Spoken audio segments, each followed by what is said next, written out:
هادي له وأشهد أن لا إله إلا الله وحده لا شريك له وأشهد أن محمدا عبده ورسوله. أما بعد فإن خير الحديث كتاب الله وخير الهدي هدي محمد صلى الله عليه وسلم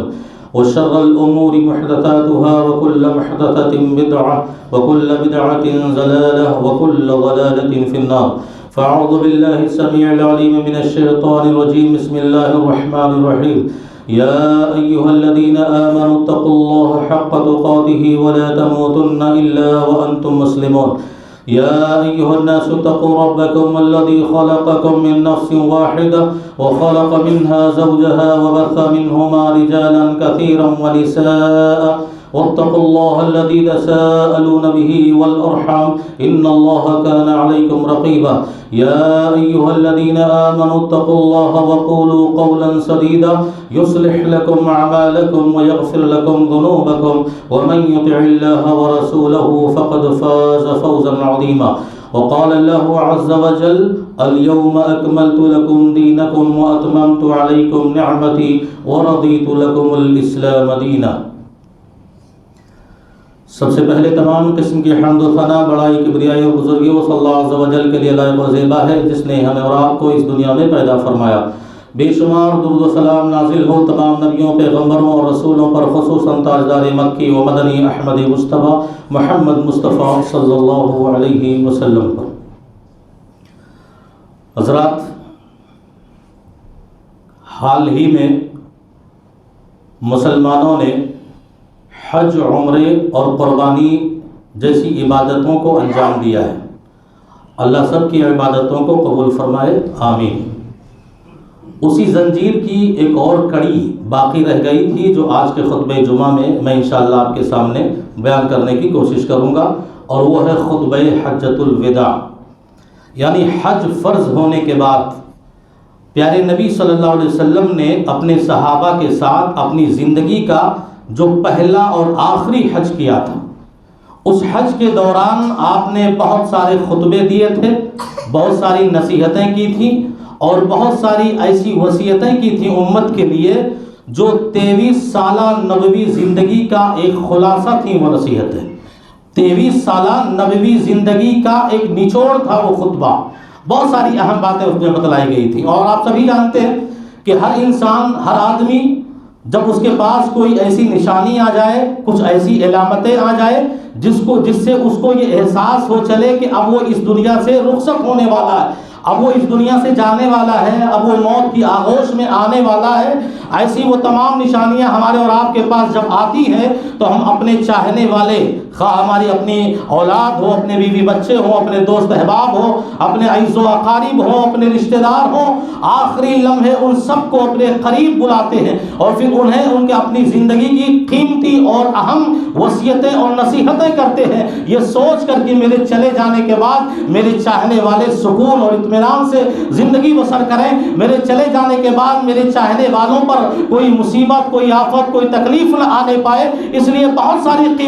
قیمتی نصیحتوں سے وہ نواز کر اس دنیا سے رخصت ہوتا ہے. تو پیارے نبی صلی اللہ علیہ وسلم پر جب آسمانی وحی کے ذریعہ آپ کی رخصتی کا اعلان ہوا، آپ کی رخصتی کا اشارہ دیا گیا اور آسمان سے آنے والے پیغام نے بہت ساری علامتوں اور نشانیوں سے آپ صلی اللہ علیہ وسلم کو یہ بتلا دیا کہ اب آپ کے دنیا میں آنے کا مشن پورا ہو چکا ہے، آپ کا دین، اللہ کا دین اب کمپلیٹ ہو چکا ہے، اب آپ اس دنیا سے جلد رخصت ہونے والے ہیں. تو آپ جانتے ہیں کہ پیارے نبی صلی اللہ علیہ وسلم نے اپنی زندگی میں اور دنیا میں جن کو سب سے زیادہ چاہا تھا وہ کوئی اور نہیں، خود آپ کی امت تھی. آپ اپنی امت کو اتنا آپ نے چاہا تھا کہ شاید دنیا میں کوئی ماں اپنے بیٹے کو بھی اتنا نہ چاہ سکتی ہو. اللہ کے نبی صلی اللہ علیہ وسلم نے اپنی امت سے اتنی محبت کر رکھی تھی، ہر امتی سے، کہ شاید کوئی باپ بھی اپنے بیٹے سے اتنا محبت نہ کر سکتا ہو. پیارے نبی صلی اللہ علیہ وسلم نے اپنی امت سے اتنا پیار کیا تھا کہ شاید کوئی شوہر بھی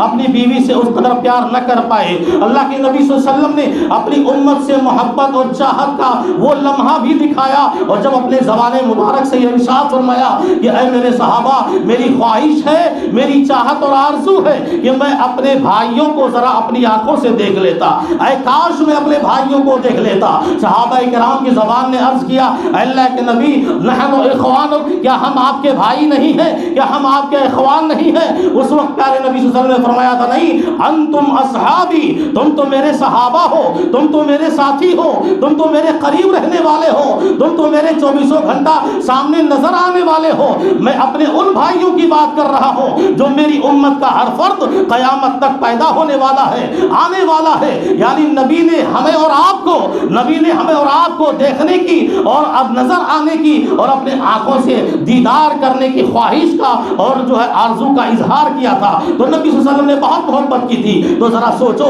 کہ آپ صلی اللہ علیہ وسلم نے اپنے زندگی کے آخری لمحے میں اپنی امت کے لیے جو نصیحتیں کی ہوں گی اور جو آپ نے وصیتیں کی ہوں گی، جو آپ نے باتیں بتائی ہوں گی، وہ باتیں ہماری اس امت کے لیے کتنا زیادہ سود مند اور فائدہ مند ثابت ہو سکتی ہے اور ہونے والی ہوں گی۔ پیارے نبی صلی اللہ علیہ وسلم اونٹنی، قصوہ نامی اونٹنی کجاوا کسا گیا اور آپ اونٹنی پر سوار ہوئے اور فوراً آپ نے فرمایا اسمعوا قولی۔ حج کے دوران آپ حج کر رہے ہیں اور خطبوں اور تقریروں سے اور نصیحتوں سے وصیتوں سے اپنی امت کو نوازے جا رہے ہیں۔ فرمایا اسمعوا قولی، لوگو میری بات ذرا غور سے سنو، خذوا عنی مناسککم، مجھ سے حج کے طور طریقے سیکھ لو، فإنی لا ادری لعلی القاکم بعد عامی ھذا فی ھذا الموقف ابدا۔ ہو سکتا ہے کہ شاید آئندہ دوبارہ اس جگہ پر تم سے میری ملاقات نہ ہو سکے۔ نبی نے اپنی زندگی کی رخصتی کا جب اعلان کیا، صحابہ 1 لاکھ اور 1.25 لاکھ کی تعداد میں تھے، ایسا گوش بگوش ہو گئے، ایسا خاموشی اور سناٹا سا مجمع پہ چھا گیا جیسے کوئی پرندہ ہو جو ہر شخص کے سر پر بیٹھا ہوا ہو۔ سارے اپنے نبی کے خطبے اور تقریر کو سننے کے لیے بے چین نظر آنے لگے اور خاموشی سناٹا چھا گیا۔ پھر آپ نے خطبے کا آغاز کیا۔ آپ نے خطبۃ الوداع جسے کہا جاتا ہے، اپنی زندگی کی آخری نصیحتوں کو خطبے کی شکل دیتے ہوئے شروع کیا کہ یا ایھا الناس، اے لوگو سنو، ان دماءکم واموالکم واعراضکم حرام کحرمت یومکم ھذا وفی بلدکم ھذا وفی شہرکم ھذا۔ لوگو تم میں آپس میں ایک دوسرے کو قتل کرنا اور ایک دوسرے کا خون بہانا، ایک دوسرے کے مال پر ناحق قبضہ کرنا، باطل طور سے ایک دوسرے کا مال کو کھانا اور ایک دوسرے کی عزت و آبرو پر حملے کرنا ایسے ہی حرام قرار دے دیا گیا ہے جیسے آج کا دن یہ یوم النحر حرام ہے اور آج کا یہ شہر جہاں ہم اور آپ موجود ہیں، شہر مکہ، یہ حرمت و ادب والا حرام ہے۔ اور اسی طرح جیسے جاری اور ساری مہینہ ذی الحجہ کا حرام ہے، ایسے ہی اللہ نے تم سب پر آپس میں ان تمام چیزوں کو حرام قرار دیا ہے۔ دماءکم، ذرا سوچو، ہماری شریعت نے تو عام انسانوں کے لیے پیغام دیا، کوئی بھی دھرم کا ماننے والا ہو، کوئی بھی مذہب کا ماننے والا ہو، ہمارا ہندو بھائی ہو، وہ کرسچن ہو کہ عیسائی ہو، اور وہ یہودی ہو کہ نصارہ ہو، وہ بدھ مت ہو کہ جین ہو، دنیا میں پایا جانے والا ہر انسان، اس کی جان کی قیمت ہماری شریعت نے یہ رکھی ہے کہ اگر ناحق آپ نے کسی انسان کا خون بہایا ہے، کسی کو قتل کیا ہے، تو رب العزت نے پیغام جاری کر دیا کہ من قتل نفسا بغیر نفس او فساد فی الارض فکأنما قتل الناس جميعا، کہ اگر کسی نے کسی شخص کو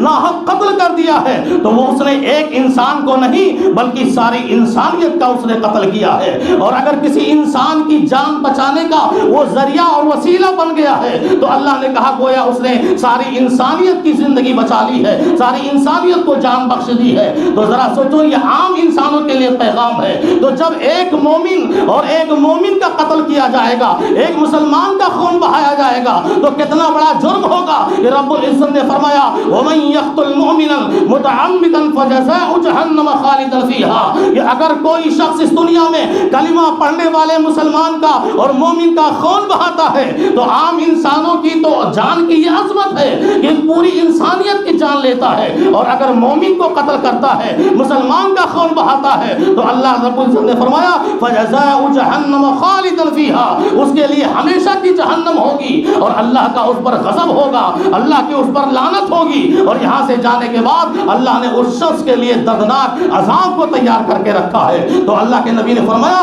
ان دماءکم، ایک مومن کا آپس میں ایک دوسرے کو قتل کرنا حرام قرار دیا گیا ہے۔ پیغمبر صلی اللہ علیہ وسلم نے ارشاد فرمایا کہ اگر ایک مسلمان کی جان لینے میں، ایک مومن کو قتل اور خون کرنے میں اگر زمین کے سارے مخلوقات اور آسمان کی ساری مخلوقات سب اس میں شامل ہو جائے، میں ساری مخلوقات کو جہنم میں ڈال دوں گا، ساری مخلوقات کو، زمین کی ہو یا آسمان کی، اگر ایک مومن انسان کے قتل میں وہ شامل ہے اور وہ شریک ہے تو میں ان تمام لوگوں کو جہنم میں ڈال دوں گا۔ ذرا سوچو، ایک مومن کے خون کی یہ عظمت ہے۔ پھر آگے اللہ کے نبی نے خطبہ دیا، وَأَمْوَالَكُمْ، جیسے جان لینے کو حرام قرار دیا گیا ہے ناحق، ایسے مال کو بھی ایک مسلمان کا دوسرے مسلمان کے باطل طریقے سے، طور طریقے سے کھانے کو حرام قرار دیا گیا ہے۔ اللہ نے فرمایا، یا ایھا الذین آمنوا لا تأکلوا اموالکم بینکم بالباطل، کہ اے لوگوں، آپس میں کسی کا مال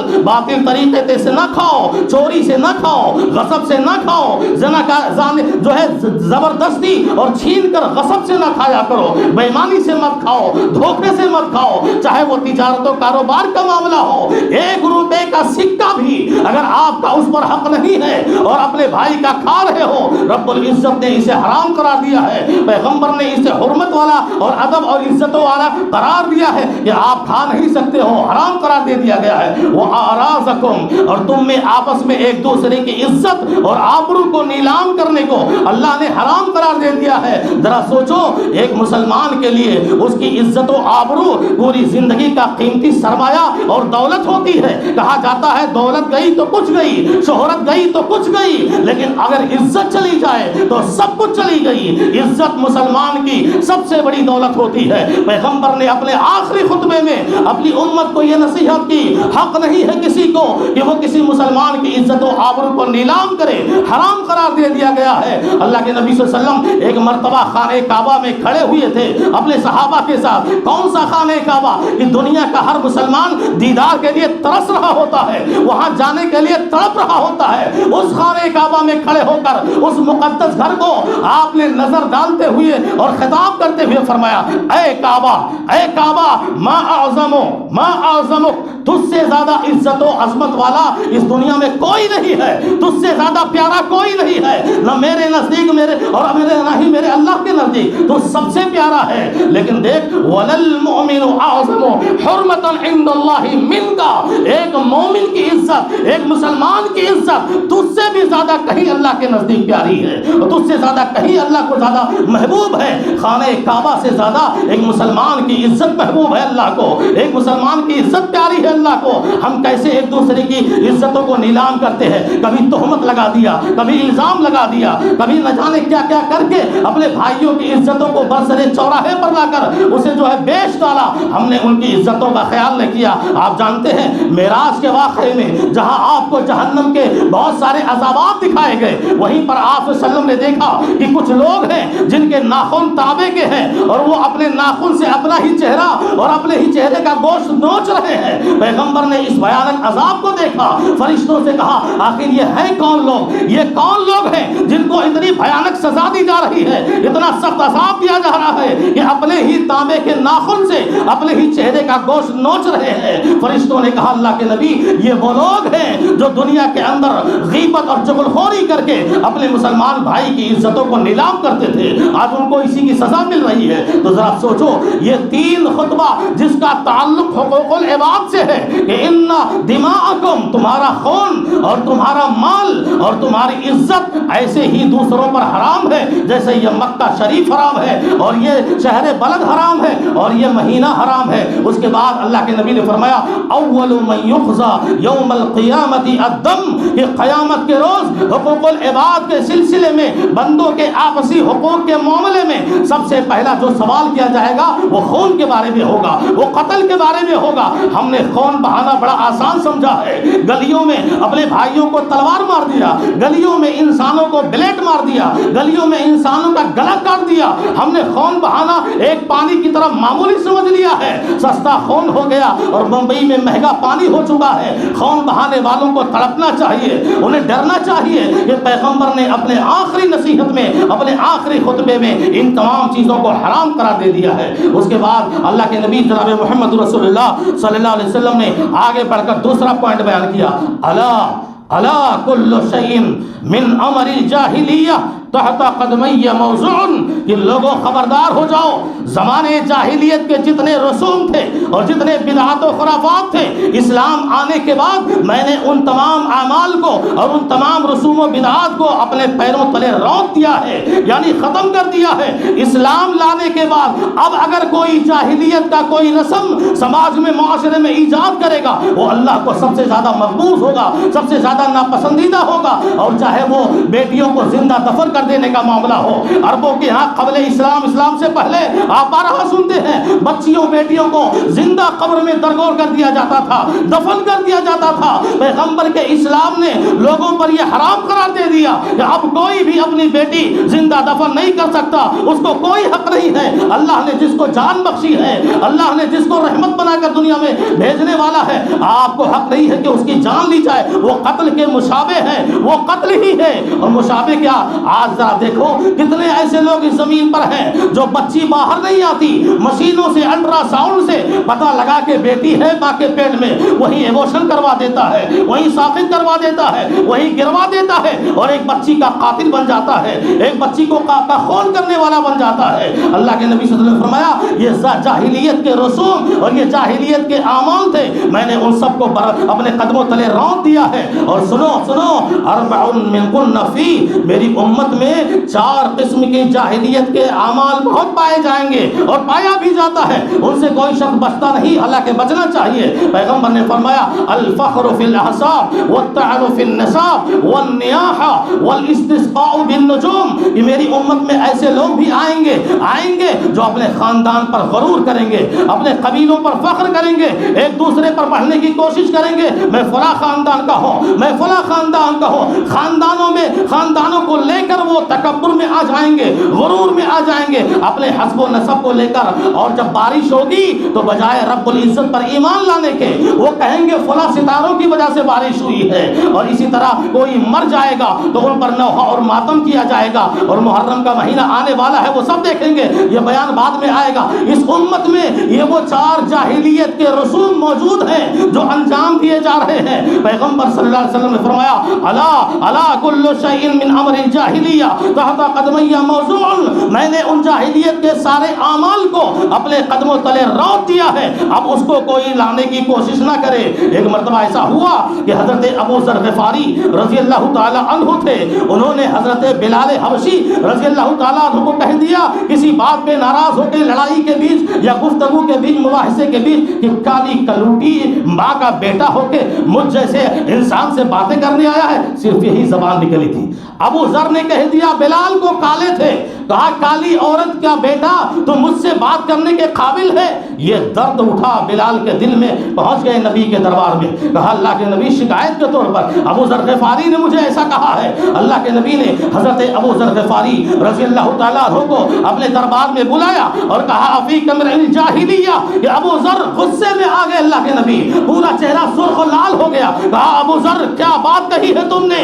جاہلیت کے رسم جو میں مٹانے آیا تھا، اور جاہلیت کے وہ اعمال جس کو مٹانے کے لیے میں نے گلیوں میں پتھر کھائے ہیں، جاہلیت کے وہ رسوم جس کو مٹانے کے لیے ہم نے لڑائیاں لڑی ہیں اور اپنے صحابہ کی جان گنوائی ہے، جاہلیت کے انہی رسوم کو مٹانے کے لیے تمہارا یہ نبی اپنے دندان مبارک کو شہید کر کے آیا ہے، جاہلیت کے انہی رسوم کو مٹانے کے لیے تمہارا پیغمبر اپنے لیے راتوں کی نیندوں کو حرام کر دیا ہے، اور تم اسی جاہلیت کی بات کرتے ہو، تم اپنے غرور اور اپنے خاندان اور اپنے حسب نسب پر فخر کرتے ہو۔ سنو لا فضل علی عربی، کسی عربی کو کسی عجمی پہ کوئی فضیلت نہیں، کسی عجمی کو کسی عربی پر کوئی فضیلت نہیں، نہ کسی کالے کو کسی گورے پر فضیلت ہے، نہ کسی گورے کو کسی کالے پر فضیلت ہے، الا بالتقوی۔ ہاں اگر فضیلت والا رب کے یہاں ہو سکتا ہے وہ تقوی کی بنیاد پر ہوگا، وہ پرہیزگاری کی بنیاد پر ہوگا، وہ ایماندار اور دیندار کی بنیاد پر ہوگا، کوئی کیسے بھی چہرے والا کیوں نہ ہو، کوئی کیسے بھی خاندان والا کیوں نہ ہو،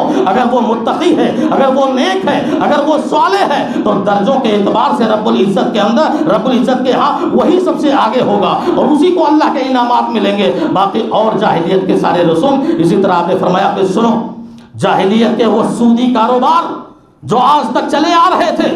میں ان سودی کاروبار کو اپنے قدموں تلے رونت رہا ہوں، ختم کر رہا ہوں، اور یہ سلسلہ کہیں اور سے نہیں بلکہ میں خود اپنے گھر سے شروع کر رہا ہوں۔ پیغمبر نے فرمایا کہ میرے چچا عباس ابن عبد المطلب کا جو سود اربوں کے ہاں نکل رہا ہے میں ان کے سارے سود کو معاف کرتا ہوں، جو اصلی مال ہے لا کر دے دو، اور سودی مال کو میں اپنے چچا کے معاف کرتا ہوں۔ اور اسی طرح اللہ کے نبی سودی کاروبار آپ جانتے ہیں کتنا بھیانک ہے، یہ اتنا بڑا گناہ ہے یہ کہ پیغمبر صلی اللہ علیہ وسلم پر نازل کردہ قرآن کہتا ہے کہ یہ اتنا بڑا گناہ ہے سودی کاروبار، فَأَذَنُوا بِحَرْبٍ مِّنَ اللَّهِ وَرَسُولِهِ، سود کا کاروبار کرنے والوں اللہ سے اس کے رسول سے جنگ کے لیے تیار ہو جاؤ، اللہ اس کے رسول سے لڑائی کے لیے تیار ہو جاؤ۔ کون سا شخص ہے جو اللہ سے مقابلہ کر سکے؟ کون سا امتی ہے جو اپنے پیغمبر سے مقابلہ کر سکے؟ اللہ اس کے رسول سے لڑائی کے لیے تیار ہو جاؤ۔ 70 درجے بتلائے گئے سود کے، 70 درجے بتلائے گئے سود کے، اور سب سے ہلکا درجہ اپنی ماں کے ساتھ نکاح کرنا ہے۔ اسی طرح سودی کاروبار کے اعتبار سے پیغمبر نے فرمایا کہ مجھے خواب میں دکھایا گیا کہ میں نے ایک شخص کو دیکھا کہ وہ خون کی ندی میں بیچوں بیچ تیر رہا ہے، وہ خون کی ندی میں تڑپ رہا ہے، اور جیسے ہی وہ تیر کے باہر نکلنا چاہتا ہے ایک فرشتہ کنارے کھڑے ہو کر اسے پتھر سے مار کے دوبارہ اسے ندی میں ڈال دیتا ہے، اور ایسے ہی مسلسل اس کو عذاب دیا جا رہا ہے۔ نبی نے پوچھا یہ کون شخص ہے جس کو خون کی ندی میں ڈالا گیا ہے؟ اللہ کے فرشتوں نے کہا کہ اللہ کے نبی یہ وہ شخص ہے جو دنیا میں لوگوں کا خون چوستا تھا، دنیا میں لوگوں کے مجبوریوں کا فائدہ اٹھاتا تھا، دنیا میں سودی کاروبار کیا کرتا تھا، یہ لوگوں کا جیسے خون چوس کے آیا ہے، اسی لیے آج اس کو خون کی ندی میں اللہ جو ہے ڈبکیاں دے رہا ہے۔ اس طرح اللہ کے نبی جناب محمد رسول اللہ صلی اللہ علیہ وسلم نے اپنے آخری خطبے میں فرمایا، تیسرا پوائنٹ لے کے کہ فاتقوا اللہ فی النساء، کہ تم سب دیکھتے رہو عورتوں کے سلسلے میں۔ ذرا دیکھو عورتوں کو یہ مقام ملا کہ نبی نے اپنے آخری خطبے میں بھی اس عظیم مخلوق کو نہیں بھولیا، کہا عورتوں کے سلسلے میں ڈرتے رہو، وہ اللہ کی امانت ہے جو تم نے لیا ہے، اللہ کے کلمے سے ان کے شرمگاہ کو تم نے حلال کیا ہے۔ ایک صحابی آئے کہنے ما حق زوجتی یا رسول اللہ، اللہ کے رسول میری بیوی کے لیے میری کیا ذمہ داری ہے؟ آپ نے فرمایا اذا تطعمها اذا طعمت وتكسوها اذا اكتسيت، جب تم کھاؤ تو اسے کھلاؤ، جب تم پہنو اسے پہناؤ۔ ہمارے سماج میں دیکھا گیا لوگ 5 اسٹار ہوٹلوں میں انواع و اقسام کی چیزیں کھا کر آتے، بیوی بچے نہیں کھا پاتے، بیوی بچے نہیں کھا پاتے، عورتیں نہیں کھا پاتی۔ اسلام یہ پیغام دے رہا جو کھاؤ وہ کھلاؤ، لیکن بہت سارے نوجوان ایسے بھی ہیں جو ہوٹلوں میں کھاتے ہیں تو دیکھو آپ ساتھ میں وہ پارسل بھی لے کے آتے ہیں۔ عورتوں اور بچوں کی وہ ان کے ہاں وہ قدر ہے، وہ عزت ہے، اور پیغمبر کی اس تعلیم کا انہوں نے یہ لحاظ رکھا ہے کہ جو باہر کھائے وہ اپنی بیوی کے لیے لے کر آئے، محبت کا یہ پیغام دیا، اور فرمایا دیکھو اگر وہ کبھی کوئی غلطی بھی کر جائیں، اگر ان سے کبھی کوئی خطا بھی ہو جائے تو انہیں ڈانٹو، ڈانٹ کر سدھرے نہ تو مارو کی اجازت ہے، لیکن ایسی مار نہ مارو کہ ان کی ہڈیاں ٹوٹ جائیں،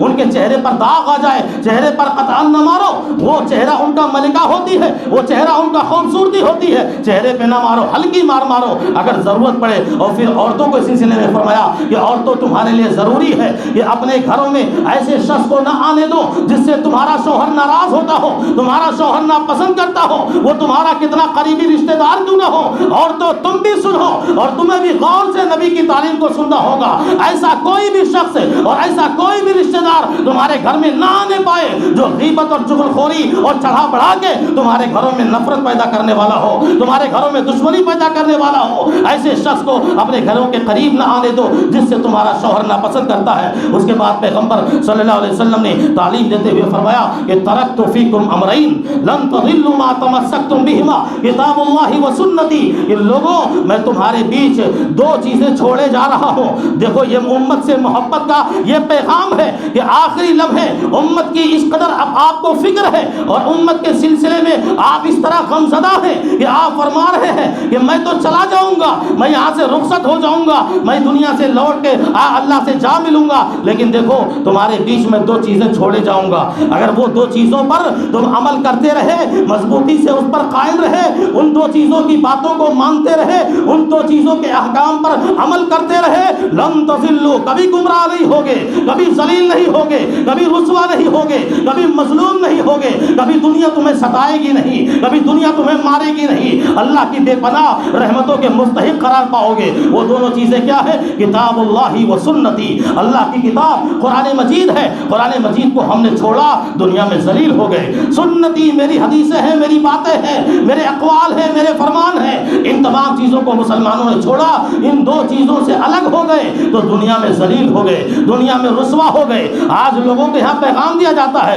قرآن تمہارے سمجھنے کی چیز نہیں ہے، لاکے کتاب جو ہے ہاتھ میں کوئی دوسری کتاب پکڑا دیتے ہیں، فضائل اعمال پڑھو، بہشتی زیور پڑھو، قرآن تم سمجھ نہیں سکتے، قرآن تم پڑھ نہیں سکتے۔ یہ قرآن جس کو اللہ نے اتنا آسان بنا کے نازل فرمایا کہ فَهَلْ مِن مُدَّكِرٍ، اس کو سیکھو تو صحیح، اس میں نصیحتیں ہیں لیکن نہیں، لوگوں نے امت کو گمراہ کر کے رکھا ہے۔ پیغمبر صلی اللہ علیہ وسلم نے فرمایا تھا ایک بار، آپ کو یاد ہوگا، کہ قرآن مجید کی جگہ حضرت عمر توریت جیسی کتاب پڑھ رہے تھے جو موسیٰ پیغمبر پر نازل ہوئی تھی، وہ آسمانی کتاب تھی۔ آپ نے دیکھا آپ کا چہرہ غصے سے لال ہو گیا۔ ابو بکر نے کہا عمر ذرا آنکھیں اٹھا کر دیکھو نبی کا چہرہ، وہ غصے میں ہے، جلال میں ہے۔ حضرت عمر نے جب دیکھا تو سمجھ گئے کہ یہی توریت پڑھنے کی وجہ سے اللہ کے نبی اس قدر ناراض ہیں۔ آپ نے تاریخی جملہ اور آپ نے سنتی جملہ قیامت تک آنے والے ہر اس شخص کے لیے، وہ کسی بھی مسلک کا کیوں نہ ہو اور کوئی بھی عقیدہ ماننے والا کیوں نہ ہو، پیغام دے دیا کہ دیکھو قرآن مجید اگر تمہارے سامنے موجود ہے اور اسے چھوڑ کر ہدایت پانے کے لیے تم آسمانی کتابیں توریت، انجیل اور زبور بھی پڑھو گے اور یہ پیغمبروں پر نازل کردہ کتابیں ہیں، لیکن قرآن کے ہوتے ہوئے اگر ان کتابوں سے ہدایت لینا چاہو گے تم زندگی میں کبھی ہدایت نہیں پاؤ گے، تم گمراہ ہو جاؤ گے، تم ذلیل ہو جاؤ گے۔ اور کہا سنو اگر موسیٰ پیغمبر بھی اس زمین پر ابھی آ جائیں تو انہیں بھی قرآن کے احکام کی پیروی کرنی پڑے گی، انہیں بھی میری اتباع کرنی پڑے گی۔ لیکن آج ان دو چیزوں کو امت مسلمہ نے بالائے طاق رکھ دیا ہے، نہ قرآن کی کوئی عزت ہے، نہ تلاوت ہے، نہ تفسیر ہے، نہ اس کے احکام پر عمل ہے، اور پیغمبر اتنے اچھے انداز میں کہہ رہے ہیں کبھی گمراہ نہ ہوگے۔ ان دو چیزوں کو اگر اپنائے رہے، اس کے بعد آپ صلی اللہ علیہ وسلم نے اپنی ذمہ داری کا احساس دلاتے ہوئے فرمایا کہ دنیا میں جو بھی ذمہ دار ہے وہ کسی بھی طبقے اور کسی بھی گروہ اور کسی بھی جماعت کا ہو، آپ صلی اللہ علیہ وسلم نے 1 لاکھ سوا لاکھ کی تعداد سے سوال کیا، وَأَنْتُمْ تُسْأَلُونَ عَنِّي فَمَا أَنْتُمْ قَائِلُونَ، کہ اے میرے صحابہ ہو سکتا ہے اللہ کے دربار میں میرے بارے میں تم سے سوال کیا جائے، میرے بارے میں تم سے پوچھا جائے کہ پیغمبر نے رسالت کو ہر امتی تک پہنچایا تھا یا نہیں پہنچایا تھا، اللہ کے پیغام کو لوگوں تک پہنچایا تھا کہ نہیں پہنچایا تھا۔ اگر تم سے پوچھا گیا فما انتم قائلون، تم کیا کہو گے میرے سلسلے میں، کیا کہو گے رب کے دربار میں میرے بارے میں؟ تو سارے صحابہ نے کہا قالوا نشهد انك قد اديت وبلغت ونصحت یا رسول اللہ، ہم اللہ کے دربار میں بھی یہی کہیں گے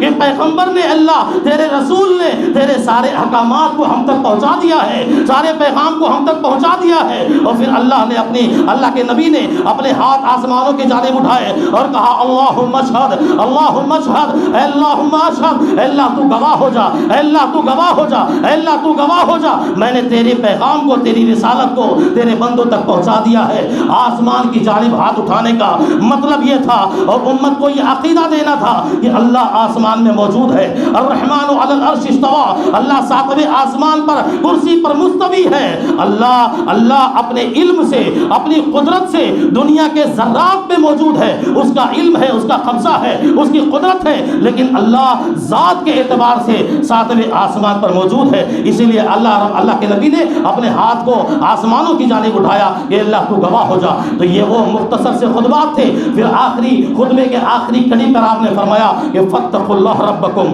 لوگوں تم اپنے رب سے ہمیشہ ڈرتے رہو، وصلوا خمسکم، اور 5 وقتہ نمازیں پڑھتے رہو، وَأَدُّوا زَكَاةَ أَمْوَالِكُمْ، اور تم اپنے مالوں کی زکات دیتے رہو، تَدْخُلُوا الْجَنَّةَ رَبَّكُمْ، تو اپنے رب کی جنت میں داخل ہو جاؤ گے۔ یہ وہ سارے اعمال تھے اور یہ ساری نصیحتیں تھیں جو انسانوں کے لیے اور ہر امتی کے لیے کامیابی اور کامرانی کے لیے مشعل راہ ہے۔ یہ وہ روشنی ہے اور یہ وہ چراغ ہے دین کا، اور یہ خطبہ حجۃ الوداع پیارے نبی کی آخری وہ نصیحتیں ہیں کہ اگر امتی اس پر عمل کرنے جائے انشاءاللہ اس کی دنیا بھی کامیاب ہو جائے گی اور آخرت بھی انشاءاللہ کامیاب ہو جائے گی۔ اس لیے میرے بھائی اور دوستو، آخری لمحے اللہ رب العزت سے دعا کرو کہ دین کی جیسے تکمیل ہوئی تھی الیوم اکملت لکم دینکم، کہ اے پیغمبر آج کے دن میں نے تمہارے دین کو مکمل کر دیا ہے، اب اس میں نہ کمی کر سکتے ہیں اور نہ زیادتی کر سکتے ہیں، اسلام میں تمہارے ہر مسئلے کا حل موجود ہے، تمہاری ہر الجھنوں کا حل موجود ہے، تمہیں دین کو اور اسلام کو، قرآن اور حدیث کو چھوڑ کر کہیں اور بھٹکنے کی ضرورت نہیں ہے، مکمل ہو چکا ہے اور میں اس دین سے راضی ہو چکا ہوں۔ اللہ نے کمپلیٹ اور مکمل ہو جانے دین کی بشارت دیتے ہوئے نبی کی رخصتی کا یہ پیغام دیا۔ اللہ رب العزت سے دعا ہے کہ العالمین ہمیں جناب محمد رسول اللہ صلی اللہ علیہ وسلم کے آخری حج کے وقت آخری خطبے کے اندر کی ہوئی نصیحتوں پر زیادہ سے زیادہ عمل کرنے کی توفیق عطا فرمائے۔ ہماری سانس چلے تو ایمان پر چلے اور اسی خطبے کی نصیحتوں پر چلے، اور ہمارا سانس رکے تو پیارے نبی صلی اللہ علیہ وسلم کی دی ہوئی نصیحتوں اور تعلیمات پر رکے، ہم زندہ رہیں تو ایمان پر، ہماری موت ہو تو ایمان پر۔ وآخر دعوانا الحمدللہ رب العالمین۔ خطبے کے آخر میں ایک ضروری اعلان یہ ہے کہ ایک صاحب محسن جو مسجد کے اخراجات